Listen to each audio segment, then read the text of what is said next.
chơi bố tình ghé chơi du ô lô thả mà đồn chỗ nhận nô thả ngã gà mong lệ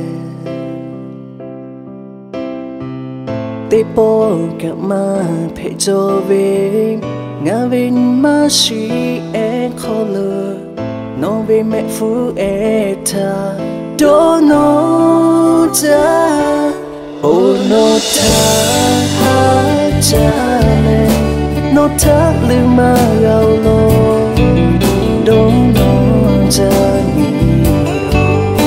nó về ngược khuya em thà ni mà suy em khó lừa khá ta cả đôi nông chê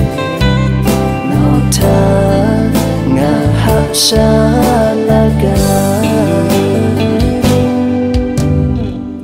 ngã á xa tí chê tí chơi nông ô bù hạ lê tu bê nông bê á lô ta bê bì là gà nông hạ vì cho ngã phê gà nông vì lạ sẽ thật ra lệ nông bù hạ lệ tu về ngã tê lá gà ô nô thả hát cha lệ nô thả lưu mà gạo lô đông nô cha nhị nông về ngược khuya ta nhị mà suy em khó lơ khá ta cả đôi nông chê nào ta ngã hạ xa là gà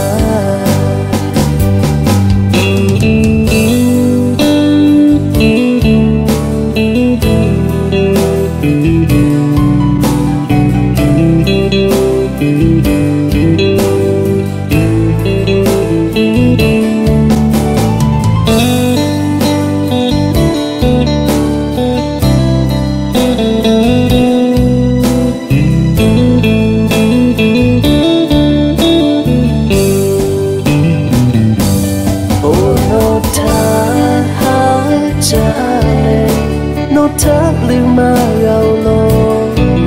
đông nó cha nhị nó về ngược khuya em ta nhị mà suy em khó lơ khá ta cả đôi nông chê nó thả ngã hạ xa là gà nó thả ngã hạ xa là gà